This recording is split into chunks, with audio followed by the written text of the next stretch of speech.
Hello guys, and may papakita ako sa inyo ngayon na simple sign in and sign up page. Napakabilis lang na gawin and sana may matutunan kayo. So, punta agad tayo sa sign up para mabilis. So, sign up tayo.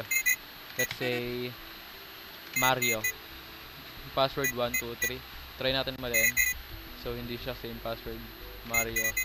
Try natin sign up. So, password and confirm password do not match. So, pwede tayo maglagay dyan ng guys ng alert. Pero di ko na nilagyan para mabilis tayo. Pero kung gusto nyo lagyan, pwede naman. So, password is, try natin, tama naman natin ngayon. So, 1, 2, 3, 4, 5. 1, 2, 3, 4, 5. Tapos dito, Mario. Tapos sa last name niya siguro, Luigi. So, pag naka-sign up na tayo, automatic na yun, okay na yun. Pwede rin guys maglagay ng account is successfully created, pero di na ako nag-focus sa UI. Kasi simple sign in page lang natin gagawin natin. So, Mario.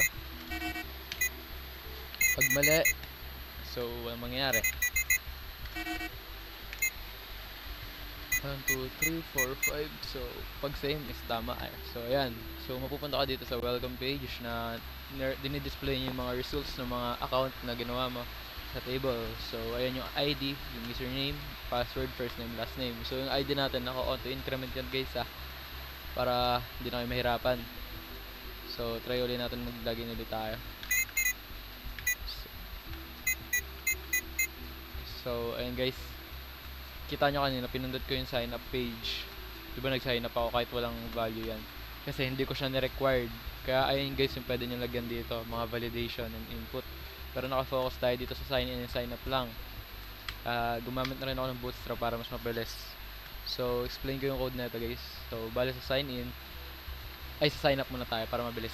So, sign up, mag-insert lang tayo ng data sa table natin, which is itong table natin na localhost.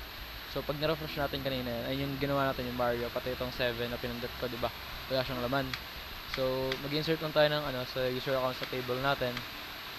Tapos may username, password, first name, last name. Tapos yung values niya. Yung values niya, ito yun, yung mga name nakalagay. LN, PW, CPW. So, nilagay ko siya, in-store ko siya sa variable. Tapos, naglagay rin ako dito na if tama yung username mo, pupunta siya sa, doon gagana yung password na pag hindi same yung password, di siya gagana. So, sa connection ng database natin guys, nilagay ko na lang dito, include connected page, pero para tatawagin na lang natin siya lagi guys. So, ayun yung localhost root, tapos yung password natin, sign in, sign up. Then, dito sa sign in is, same stuff lang din, pero, ang gagawin dito, instead na mag-insert tayo, is hahanapin nyo yung mga user account, yung mga data sa user accounts natin, which is ito. So, pag may kaparehas na tinype yung user sa username, so dito 'di ba? Pag may same stuff na tinype dito sa username sa table natin is gagana. Kagaya ng gagawin ko ngayon, Mario. Tapos pag nakalagay sa code natin is if tama yung nilagay mong username, titignan niya naman yung password. So, pag mali, walang mangyayari. Pero pag tama, kagaya na nasa code natin, ayun pag true, which is ang password natin is 1, 2, 3, 4, 5, I believe. 3, 4, 5. So yun, tama. So ililipat nyo yung ililipat nyo yung header, pupunta ka sa location ng index.php. So ito yung index.php natin. Ang ginagawa naman ng index.php is kinukuha, ayun, first of all yung kina-connect niya. Tapos dito naman is gumawa tayo ng table.